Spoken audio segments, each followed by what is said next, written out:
Welcome back. Heavyocity's got a new product called Symphonic Destruction, and they've branded it as what it sounds like when we apply the epic approach of damage to the orchestra.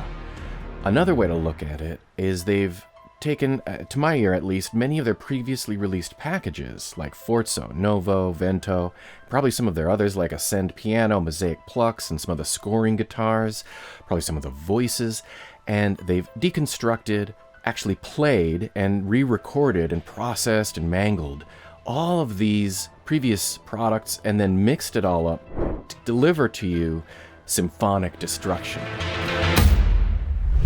I'm Nathan Carlton. I'm a media composer. I write music for TV. A lot of my stuff has been on MTV Challenge, which is got a lot of action cues. It's a reality game show.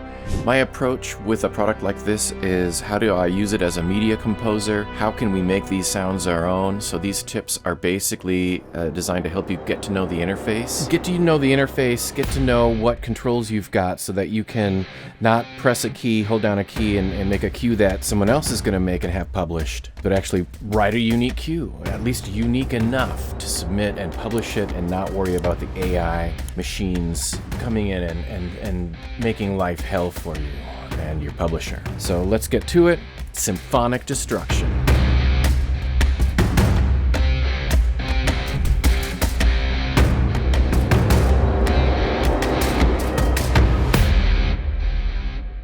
Okay, Symphonic Destruction's been out a couple days already. I got a pre-release copy to review. Thank you, Heavyocity. Now, I didn't finish my video before the release date, but Neil confirmed my suspicions about the origins in one of the demo videos here. 12 years ago, we really wanted to do a product like this. We had one really big problem, was that we did not have an orchestra to manipulate. Since then, we've recorded Novo, our string library, Forzo, the brass library, Vento, our woodwinds library. So we went back to the 96K sessions and started mining stuff we hadn't used, or grabbing stuff and pairing it, and just got medieval with sound design on these beautiful orchestral sounds to create this sort of ferocious instrument we call Symphonic Destruction. And I wanted to quote that in enough to show that what this is and what this isn't. It's not completely new material, and yet it's also not previously released material in the form it was previously released. It has been changed, so it's new material in that sense. It's just drawing on things that they either didn't use or put together in a way that has never been put together for you before. For example, we've got some designers. You've got the regular Symphonic Destruction designer, a Brahm designer, and a loop designer. The loop designer looks dangerous. That's definitely one key cue syndrome, in a good way. But I mean, wow! You could easily. I will bring up the one that made me think, wow! I don't need to do anything. I can just play this. What's this one?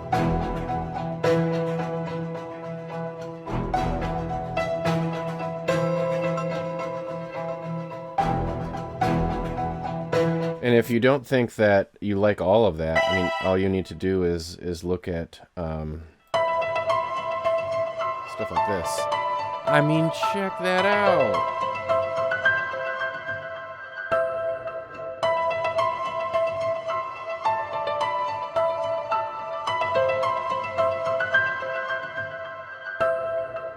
So yeah, the loop designer looks dangerous. And then performers, we've got traditional, hybrid damage, some soundscapes, and then all these pedals, and then some guitars.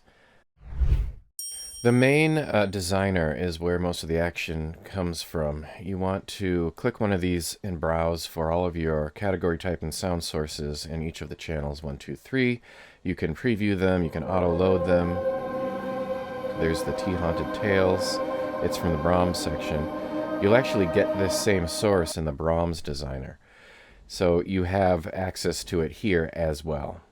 And they've provided a really good manual, PDF manual of all the sound sources with all their names if you want to look for where they are or you need to research them for any reason. This is a place where you can combine all of them, tune them, pan them, solo them, mute them, purge them, choose different outputs in your contact outputs into your sequencer, Anablade, for instance, is another source that you'll find in the other designers. You can choose your key ranges for each of them, your low-high keys. I'll show you in practice how we can use these knobs down here, because part of this video, again, is diving into the controls. This is showing me that I'm crossfading out of the blue section, channel 1. If you follow this darker blue here, similarly the middle section, channel 2, is based on this knob, and so crossfading between these two. And I have panned one to the far left and put some orchestra staccatos on it, and two to the far right and put some mystic bells on it. So I'm going to play a chromatic scale up this area of the keyboard at 127 velocity, and you'll hear, we hear mostly orchestra staccatos over there. And then as we go toward the center, we start hearing more mystic bells from the right channel. And then as we get to the top, we hear mystic bells on the right channel and very little orchestra staccatos.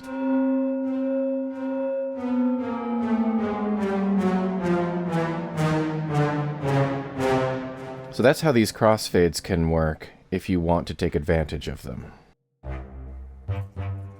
They've done some really cool scripting on the colors. If you look down at the keyboard here, this orangish area, when it intersects with the lower channel 1 blue area, or the cyan or lighter blue-green at the top, you'll get them to mix. So you get a green color when the channels 1 and 2 are mixed. When channels 3 and 2 are mixed, then you'll get a different color green, kind of an aqua green. And then if all three of them are overlapping, it becomes kind of purplish. So play around with the colors here and get to know when they overlap what colors they'll make. It'll also help you understand some of the presets just by glancing at the keyboard, what might be happening. Notice I started with the init all macros off snapshot here. Navigation is done with snapshots. If you're unfamiliar with snapshots, they're this camera icon up next to the info icon, and you can make your own snapshots and you can scroll through presets. To save or overwrite a snapshot, click this disk icon, and to scroll through the snapshots, click these left or right arrows. Starting with all macros off, one of the more confusing things that I had to learn when dealing with this macro sequencer is you turn it on, and sure, you can move your mod wheel to control what the macro controller will eventually control as you turn these different effects engines on, effects units on, and you can change the ranges and flip the ranges and, you know, do different things with different macro controls using these double arrows. But there's no double arrow for the macro control itself. And when you're playing your sequence or holding down notes, you're not actually getting any movement up here based on the sequence of values in the macro sequencer. Why isn't it moving? And it stumped me for a while, but there's two ways, because there's a circular shape around here that represents the same thing that these are doing, right? That this circular shape that can open up to the full range is the same idea that's represented here. Well, how do you open up this? There's no keystroke mouse combination that I've found that opens this up. It's down here in the range. So if you want to open it this way, you bring the range that way, and you can slide your mod wheel up to the top and have it traverse the full range that way, or open it up to the top and pull your mouse wheel all the way down to traverse the range in the other direction. If this value is high, let's do it this way, down one there. So my mod wheel is at the bottom and the range goes to the top. Push the mod wheel to the top right here and bring the range down to the bottom, and it kind of inverts this so that the highest value becomes the lowest position of the circle here. So this range is what's important to create these macro control automations if you want to use this sequencer. and that range was hard for me to find. I almost wish they had a double arrow icon somewhere so that I could just have dragged it up and down, which would effectively have dragged this up and down the same way. But this is the way they designed it, and so that's the way you have to learn how to use it. When you encounter a preset that has it working already, it makes sense because it's already been set. This range is already at full. But if you encounter any presets where it's not moving and the only movement is from the mod wheel, it can be kind of tricky, especially if you're not even looking at the macro sequencer, to realize how you would ever go find the place to change that. So here's an effects preset I found, for instance, where the range is at 0. So even if you were to turn it on, you might be wondering how to make this go through these automation areas of these controls in an automated way. And none of these are even on to have this control anything.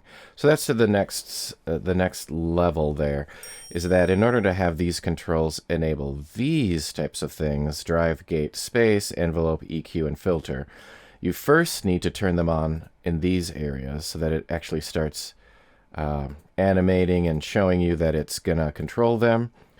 Then you can use these double arrows to change their ranges or flip their ranges with the little switch flippers here.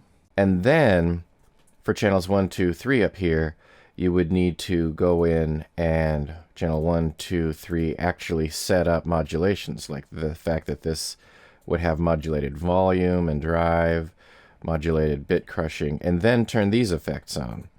So all of that, there's a lot of double arrow clicking that you would need to do. You can go positive or negative values from the middle of a dial. And there's enabling it here, paying attention to which channel you're on, and enabling it here if you want the macro sequence to control it without moving the mod wheel. The mod wheel is just sitting at the bottom here this whole time. All right, that was a quick overview of how the macro sequence can interact with both these controls and then, of course, with these values up here, again with the double arrow. It can go bidirectionally from wherever the center value is. Hope that was helpful. Okay, well, I've recorded about 4.5 hours of Symphonic Destruction playthroughs, tutorials, preset walkthroughs, techniques and tips, but I've also learned that YouTube videos seem to be ideal for at around the 12-minute length or so, and I've had a lot of problems with my video editing software, so I'm going to pause this video here and make more later. Publish this while the sale is, I think, got a day or two left, and encourage you to try it if you haven't bit the bullet yet, and if you do own it, please try to make the sounds your own. Try to explore how to use the tools. All of these tips and techniques apply to Forzo and Novo and Vento as well, so it's not specific to Symphonic Destruction, and it's very similar to a lot of their other Mosaic series. We've got keys, voices, bass, tape, and up here there's pluck. And if you look at the screenshots, because I don't own these, it looks like there's very similar macro controls here with a macro sequencer somewhere. Slightly different, but the Mosaic series looks to have a similar interface as well. Yeah, very similar concept, just slightly rearranged on the screen a little bit. Now these are another thing that we can get into next. I do really want to make some more Symphonic Destruction videos, so keep an eye on the channel. I will try to make some more when I can, but for now, let me know if you've got any questions in the comments, and it might already be covered in my other 4.5 hours that I've recorded. Take care, have fun.